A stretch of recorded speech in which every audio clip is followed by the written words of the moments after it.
Hello, hello, hello, and assalamu alaikum. Welcome to The Conversation Piece with your host, Akila.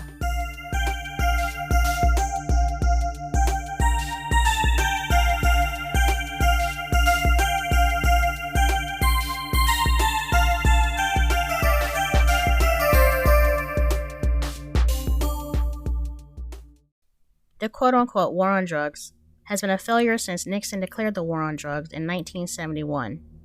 Since that time, the United States has spent $1 trillion in that fight, and the policy around the war on drugs has disproportionately affected the poor and communities of color, who are oftentimes policed and targeted by law enforcement, and then subjected to harsher sentences, especially for low-level drug offenses.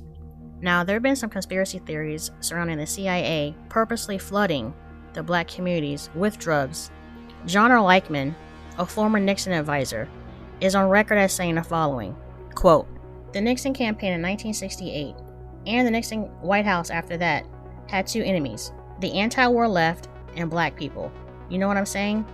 We knew we couldn't make it illegal to be either against the war or black, but by getting the public to associate the hippies with marijuana and blacks with heroin, and then criminalizing both heavily, we could disrupt those communities.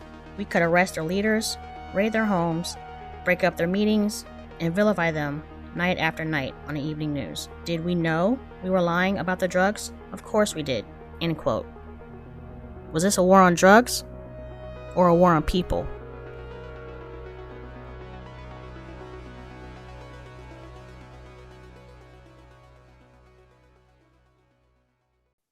One of the reasons why I want to have you on here is because everyone has different, unique life experiences, and I think we can learn from each other from that. And so that's why I want to get your lived experience so far, because I feel it's important. Because people in this pandemic, they're turning to like drugs and alcohol to kind of deal with the anxiety and stress.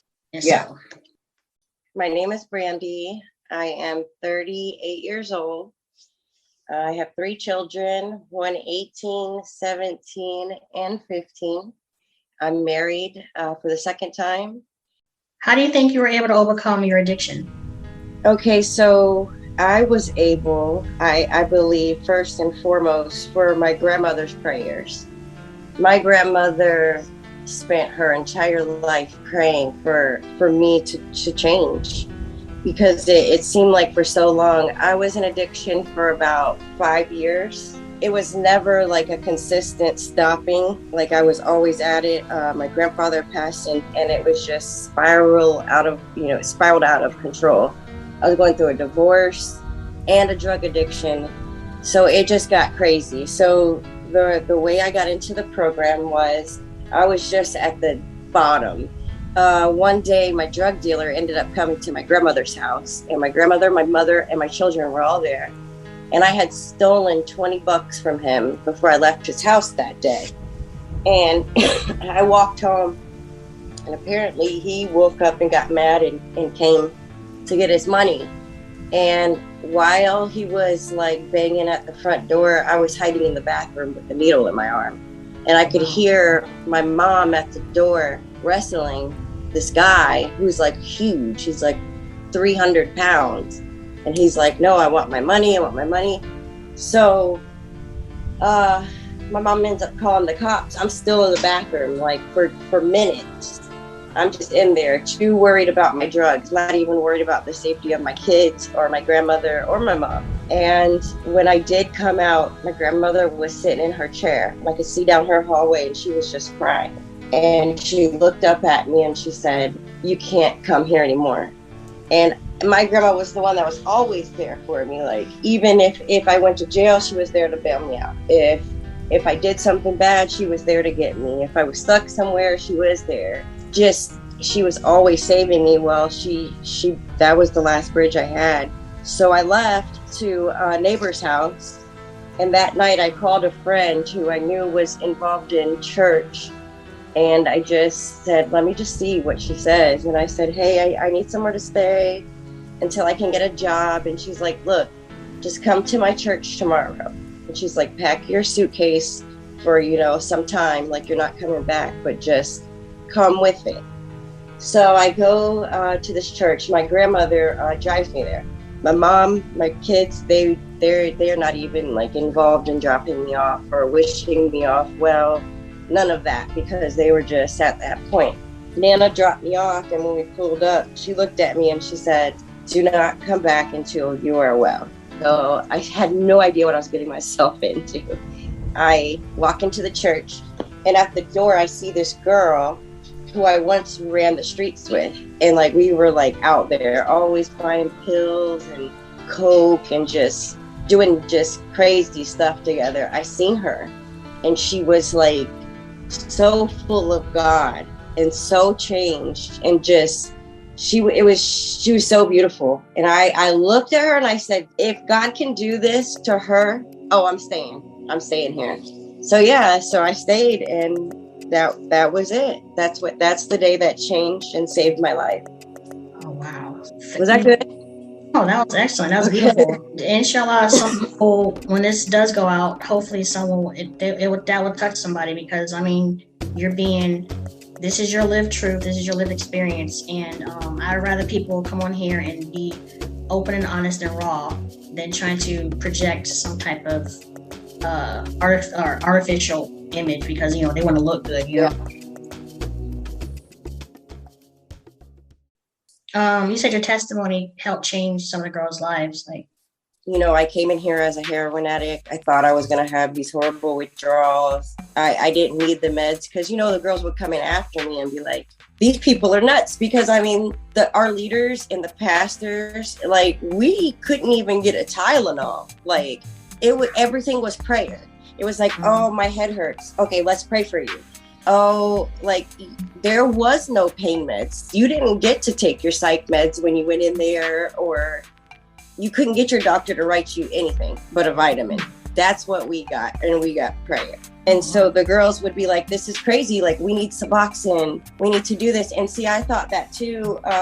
Right before I had prayed that prayer, the next day we were going to class, and it was like my second or third day there. And I was still like having thoughts like, what if I did? Because I was feeling like not normal, but I wasn't in pain. So I was like, what if I do leave and go get Suboxone?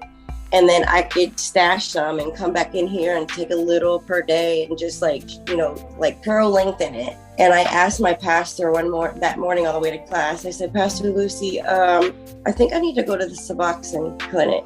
And she said, girl, she was this Jamaican lady. She said, girl, if you think that you need that, then you're not ready for change. Do you want to change? And so I stayed. I never got to go out. So I encouraged the girls coming in under me, like, don't leave just because you think you need those meds. You don't. God is all you need. And I never had God. Like, I did. I grew up in the church, and I did the whole going to church on Sundays, but I did it with my grandmother. It was almost like just religious to us. Like, we did it. I did it because I had to. My grandmother went to church every Sunday and every Friday, and I did the communion, and I did the, all the Catholic way, but I just did it because that was how I was brought up. So I really wasn't doing it for the right reasons. And I wasn't really digging into faith until the program. And it, like I said, I didn't even know why I was going there. So that was definitely God that led me in that direction to call that girl, just because I knew she was part of some church that may have a program that I could go and stay at. I had no idea it was going to be like Bible boot camp, but that was what I needed. Like, that is definitely what I needed, because it changed me. And it's still helping to change me, like, even to this day, like with other issues going on, not just addiction, because after addiction, there's still life.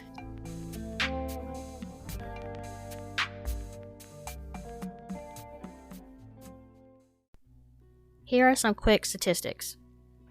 Black people are more than 4 times as likely to get arrested for marijuana than white people, and 6 times more likely to be in prison, and both groups have about the same usage with the drug. In the federal system, the average black defendant convicted of a drug offense will serve the same amount of time as a white defendant will serve for a violent offense.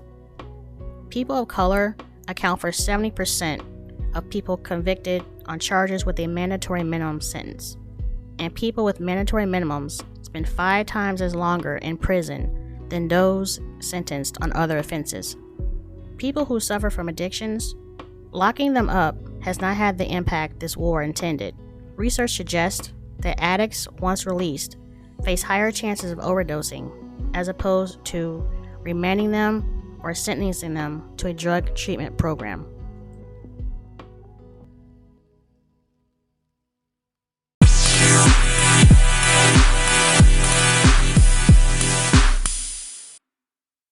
I believe what got me curious was after feeling the pain of losing my grandfather and going through a divorce after 10 years of marriage at the same time.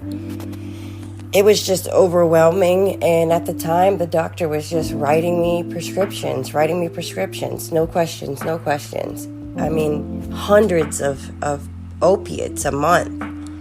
It was just crazy. I almost feel like they were never punished for how many lives they destroyed just by writing a prescription, just so they could put money in their pocket. And that was okay for a while with the government. It seemed like that was like the circle. Like everybody knew, like, hey, I go to the doctor on this day and I'm going to have this many on this day. That life is just so crazy. And when it got real bad for me was when I just couldn't take care of myself or my kids anymore. It was just basically my grandmother supporting them. My ex, he was wrapped up in his own addiction as well. I did some terrible things to him through my addiction. And, we had this divorce, and I just felt like it was hopeless. I was never going to find love. I was never going to recover from that.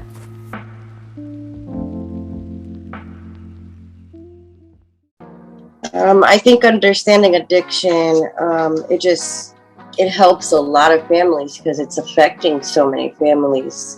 Understanding it means you're learning about it, and you're learning of ways to overcome it and help people through it. So that's why I think you should understand it instead of maybe not judging it, understanding it. You know what I mean? Mm-hmm. So what signs do you look for? Behavior, withdrawment, like for me, like I was always so around my family all the time. Like I just wanted to be around my grandmother, my mom, my brother, my grandfather. I always wanted to be with family, like whether it was barbecuing or going to church or whatever it was. And then, so when you start to get deep within addiction, you draw away from those things. So you're not around as much. So you want to disappear because you don't want to be around. I did some awful things in my addiction, like things that I would have never done, without being in that light, Because from my point of view, like you're not thinking like, oh, what are they gonna be looking for, So you're just going about life and you're acting like really crazy, and you don't realize that the rest of the world is seeing that. So I don't know what to look for really, just a different person. I was evil in addiction, but the real me is this kind, I'm just really humble. I'm really kind. I'm sweet. I wouldn't lie and cheat and steal, but in my addiction, that's all I did. That was me. Those three things were me. So those are the things I would look for. Oh, so if your behavior does a 180, you just who's this person? Yeah. Yeah. Definitely. Do you think people ever really get over addiction? Do you think people ever really kick their habit? When I first got clean, I was probably only clean a year or two. I asked that same question because within that program and that just being in that church life, in that church circle, I seen so many ODs. My husband lost his best friend. I've lost friends. So many people have passed from, just slipping back into addiction. So I always wondered, like, okay, I wonder when my time is, because everybody falls. Like, everybody's going to just keep, falling. But for me, I thankfully I hadn't been in the situation where I had been in and out of programs, but I didn't want to do that anymore. I did not want to be in and out of program, living with people on a bunk bed when my kids are at home with my mom, and my mom's like hustling at 50 years old to take care of my kids. I didn't want that anymore. So I believe, yes, you can kick it and leave it right there. I believe you can live a life after addiction and not like use that, like have that hanging on you. When I was in the program, I broke soul ties. I broke, I prayed over myself like night and day, like not to go back into those same crowds, not to have those same thought patterns. Like when my grandfather passed, that was when I picked up my addiction. And then just recently, I lost my grandmother. And all my life, I told myself that's probably when I'll backslide, is when Nana passes. Like, I'll just be so sad. But you know what? No.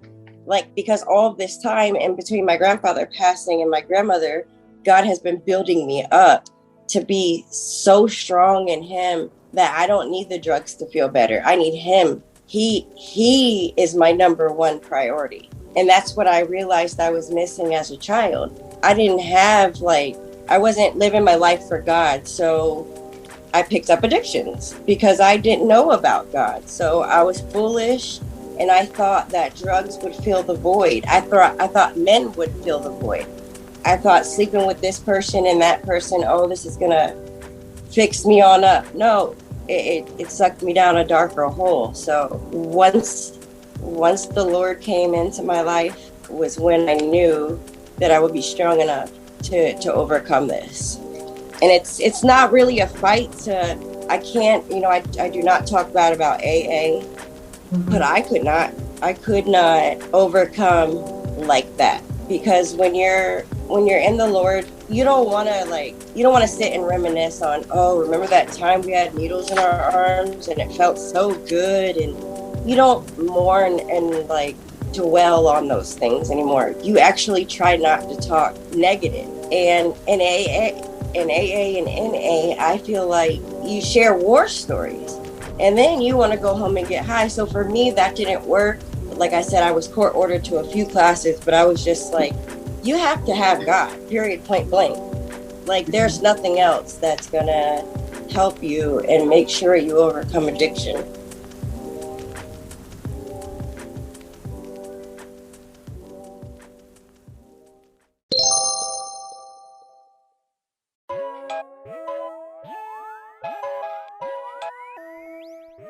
Thank you for listening. I appreciate all the support. For those of you who follow me on Spotify and don't want to miss out on any new episodes, turn on the notification button. You can also find the Conversation Piece podcast on Google Podcasts, iHeartRadio, Pocket Cast, RadioPublic.com, Breaker.audio, and Anchor.fm/Akila Lynch, spelled AQUILA-LYNCH. Thank you for your support.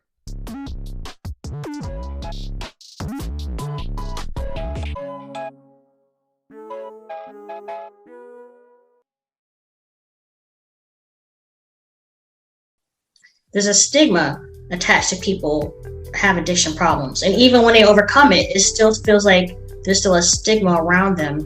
Our solution is, let's lock them up. And then the facilities that we do have, they're not adequate to address some of the problems that they have. And sometimes they're understaffed. The people are not adept and equipped to. So you mean like having centers and like treatment places? I don't know why it's like that. And I feel like that stigma is there. But as an ex-addict, you just have to push through those stigmas, because of course people are going to be like, oh, well, she used to do this and she was this person, and they're going to treat you like that for a while until they see you walking the walk. Mm-hmm. So I never use those words like junkie or just that word is horrible. when I see someone who's struggling and I see someone that I know is on drugs and down the path that I was, my heart just breaks. I go immediately to prayer because I know what it's like. And I didn't like being called a junkie, you know? So we have to, you know, you're right. There's got to be more places. And I didn't even know where to go in mine. Like in my addiction, I had no idea, like there was even a place as such that I found. And I don't know how I found it, but I found it, and I'm so thankful for it. And, yeah, and it was all Facebook. Yes, either there's not enough facilities, or the facilities that they do have, it's like you need a significant amount of money to attend. Yeah, to attend. So it's almost like it's set up to where a certain segment of population can, you know, try to get help, and then overcome it. And then a certain segment of population, you know, aka poor people, it's like they don't want them to overcome their habits. You're right. They're quick to throw you in jail. And for me, like I've even had that experience. So I could never pass a drug test when I was on probation. I was on probation for quite some time. And every time I would fail a drug test, they would lock me up the next day. And it was like I would meet friends in there, and then I would come out and hang out with them. And it just wasn't helpful at all. When, like you said, you can put them in treatment. Like no one offered me treatment. It was just jail time. I found my own treatment, and that was that.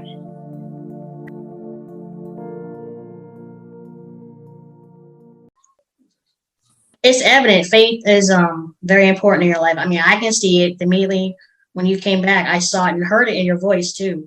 What specifically about faith do you think helps you become a better person and become a changed person?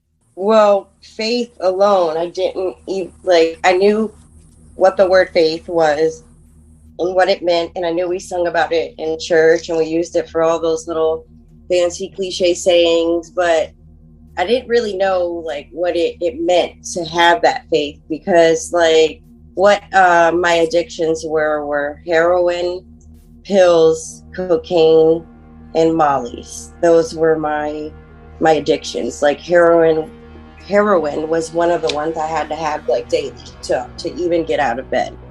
So the withdrawal with that is like one of the most painful things that you could ever go through to me. And I've had 3 kids, and I still say withdrawal is the most painful.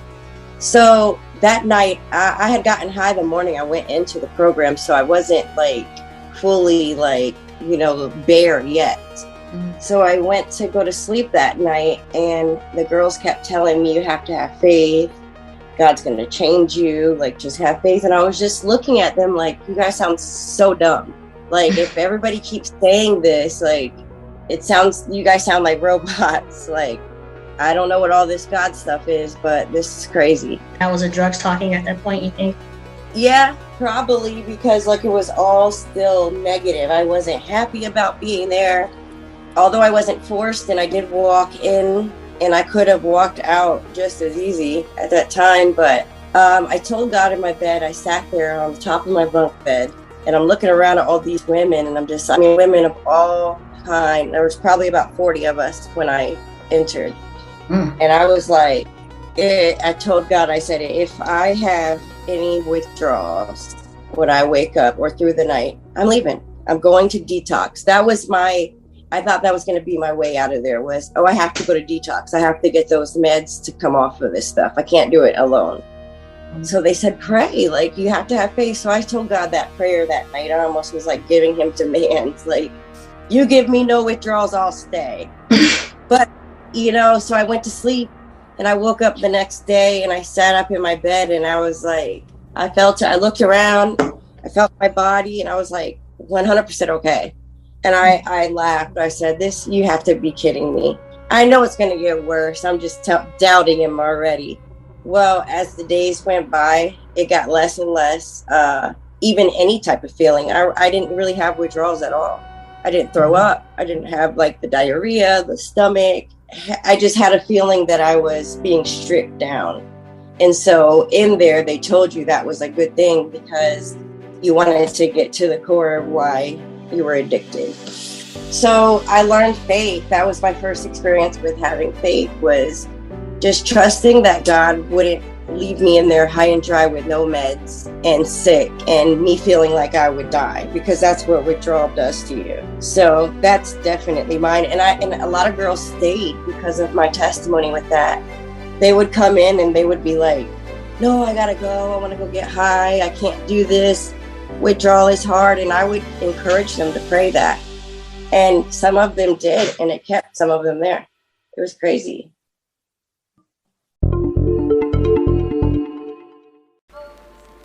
In the 4th month that I was there, I was doing really well, but like I was still a baby because it was an 18-month program.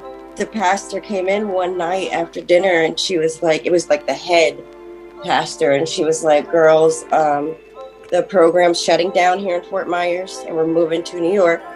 And I understand that a lot of you can't come. And she's like, Brandi, I know you have your boys here, so we're just going to graduate you here and now. We're not going to make you complete the 18 months. And that night I went to bed and I was like, this can't be the end. Like, this program is 18 months for a reason.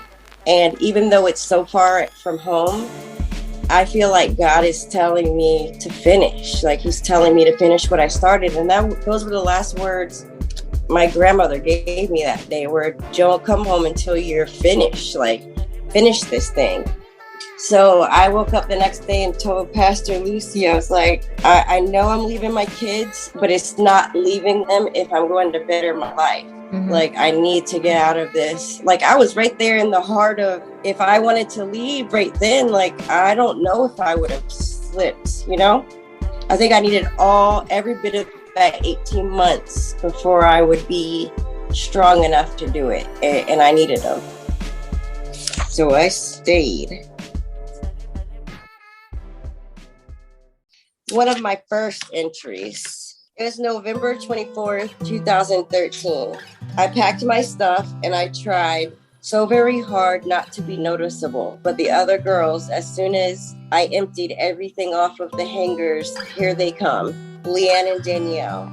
Leanne's the leader here, and Danielle has been here for 6 months already. She's been freed from the exact addiction as I. Miss Yolanda came in and allowed me to call my mom to see if she would come and get me. All I had on my mind was going into a detox. I felt like I needed detox. I needed to detox safely. They all 3 prayed over me, and they tried asking me to stay. I wasn't trying to hear a single effing word, excuse my language. Once my mom answered my call and started crying immediately, saying that I couldn't come back around my boys until I got the help I needed. I just am disgusted. This place is covered in bed bugs. I feel empty. I miss my boys. I miss my Nana. I miss all these things. Why can't I leave? Hearing my mom cry because I was asking to come back made me hang up on her. And I'm going to stay. I'm going to prove to the ones around me who are at this time rejecting me. Even though I came in here myself, I keep hearing the words of my Nana's voice, don't come home until you are better. I know that she's depending on me and praying for me. God, I'm allowing you to change me.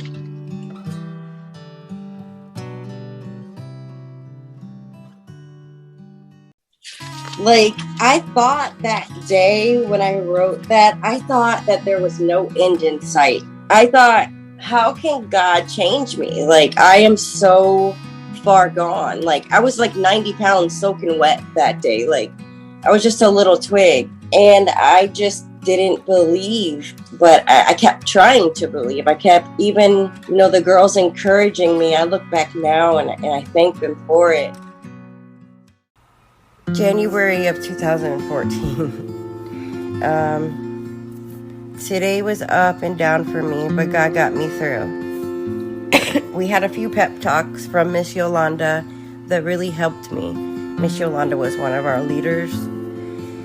Then Leanne spoke too, and what she said really touched me. We had our first Bible study with the pastor today. We are going to be studying in the book of James, which I'm really excited about. I love how James had so much faith. I did not get to call home today, but honestly, I'm considering not calling for a few weeks. Because when I do, I get depressed. Because I'm not at the point to where I can emotionally handle my mother's tough love. I know I've made her have a hardened heart, but I'm going to give it to the Lord and just wait on Him to tell me what to do. I miss my boys so much. I wonder how their day was. I pray that God protects their hearts tonight.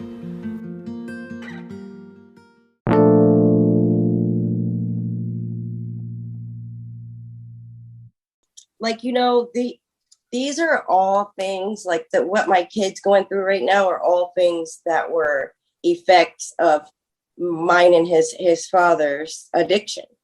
Because these things that he's facing now, he doesn't have the tools that he needs. Because like I feel like we were gone in a very important part of their life.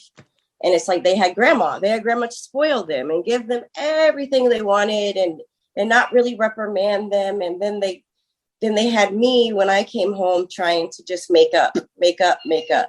Like I would say yes to the most ridiculous things because I wasn't there for them, So it's like now we're trying to teach them and they're like 17, 18 and they're looking at us like, what? You want us to work for what?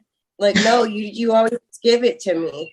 Mm-hmm. So like that's a little bit of a struggle, but I really hope that he can go. And if he does, this program will like build him up. Like he has to cook. He has to clean part of the dorm. He has to put a hand in the house. They all live together. So I hope it helps him. I really do. Because if not, I don't know what he's going to do. Well, typically, typically what you don't teach them, life will teach them. And life will teach them quick. But I talk to them still even about addiction. And like, that's one thing I am grateful for is they drive me crazy, of course. But they're really good kids. They're not out there doing like those hard drugs and like running around with guns and click. They're not doing that. Like they want to do is. Do you see any indication where they are interested in drugs, or are they just like no? They all say no. They say we don't want it. But I did hear one of the kids in the room, like one of their buddies. I heard him say one day, yo, so-and-so in his song said, poppin' perks. I really do want to try one. The media, it's like out there on regular radio. You're driving to work at 6 a.m. and those songs are on the radio. All that feeds our children's minds and their souls. It really does. Quarantine, that was a crazy time. I mean, we're all okay. We had, we had some sick kids. They ended up getting it earlier in the year, but it did cause a lot of stress between me and my husband, like just in our marriage. And, right now we're just doing our best. We're just trying to build back up and remember, like we took God out of the core of our marriage and it failed. So now we're trying to build back our foundation again because we lost it somewhere. We realized we did. So we're back to putting in the work. It's time to sweat. It sounds, for some people, it may sound like so simplistic, like, oh, just pray. They got to see something. They have to see something in front of them, something tangible to reach out and grab. But faith is, you put your trust in something bigger than yourself. Even though you can't see it, it's going to be all worked out. Yeah, people are like, oh, I don't. That whole thing about what I have to see God in order for him to believe in him. It's like, okay, so do you believe in oxygen? Can you see oxygen? Do you believe in gravity? If you don't, go up to the roof, jump off, see what happens. Oh my gosh, that is true though. Right? Like, that's a good way to look at it. You do not see oxygen, but you need it. Right. And there's certain things you absolutely need, but you don't see them. But they're there,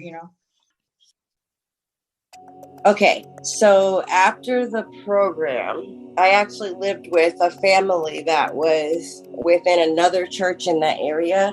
I slept on their couch, right? So I really didn't know anybody that I could just like actually live with up there, like other than church members, because I hadn't got a job yet. I just came fresh out of the program. Nick as well. He was fresh out of the program, living in a sober house. So we both were like, we have to get jobs. And because you know me, at first, I thought, and my kids thought, the day I graduated, I was coming home.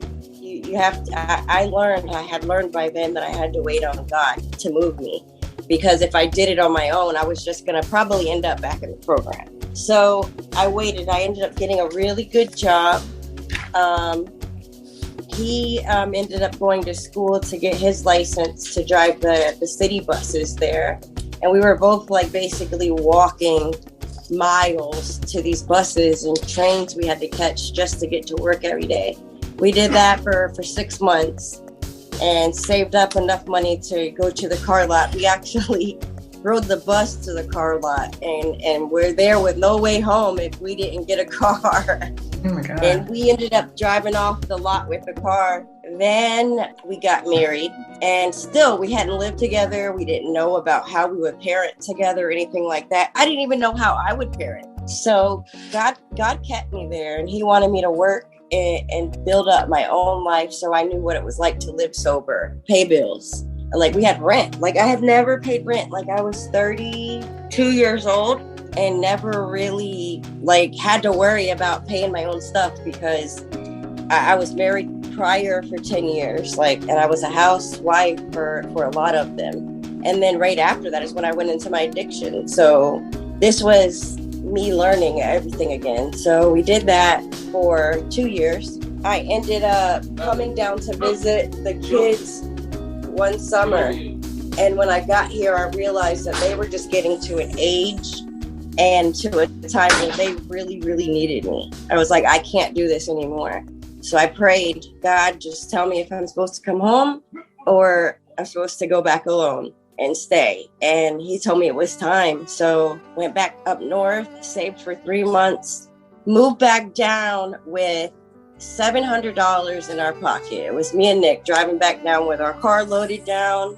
You know, my mom thought I was crazy. She's like, dang, you didn't save up and I'm like, no, God's got this. So this is how good God is. We start looking for houses. We're only staying with my mom 3 months at this point. And we start looking for houses, find this house. And I really, really liked it. But it was just, we didn't have any money saved, really. We had like a third of what we needed. We were looking at it and I kept telling Nick, we're going to get that house somehow, some way. Let's just keep praying on it somehow. So the day came up where we were supposed to go put the application down. And he's like, why are we even going, Brandi? We don't have the money. And I'm like, just trust me. Go pay the deposit or the application fee. Well, the next day I go to work and I open up an email and his job from up north had a check there waiting to be overnighted. And the next day was in our mailbox for like $6,000. And what we needed was like $5,000 to move in.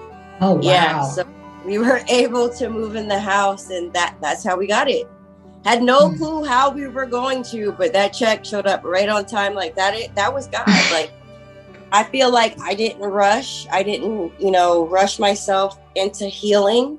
God worked on me and through me and he built me up and I was ready and we were ready. So we had the house. So that's another testimony. It's like testimony after testimony. And when I went in the program, I didn't even know what a testimony meant. I was like, what are they talking about? What is a testimony? Like, what is it? But now I know. It's like, and they happen. Like, I have testimonies a lot. Like, so many things God has done for myself and my family and relationships. That part is like the best part about being freed from addiction is getting those relationships back. Because of me, the kind of person I am, I always want to be around family and I love my family. I wouldn't have these relationships I do in this year of 2021 if I didn't get that help. And that help was God. That help was finding him. And that's how I live. I just tried to consciously remind myself each day that I'm living for him and I'm giving my first fruits to him. I'm giving my first thoughts of the day to him. And I'm just asking him for that strength to not let me fall back because I don't want to live that life. And I know what that life does to you quickly. That's what keeps me here for now.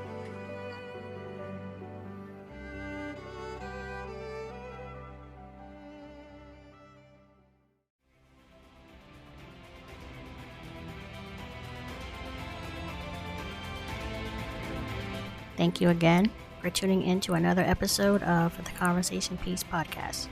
I am your humble host, Akila, requesting that you join me again.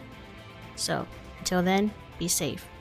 Love and value yourself so that you can love and value others. I bid you adieu with the greeting, Assalamu alaikum. Peace be with you.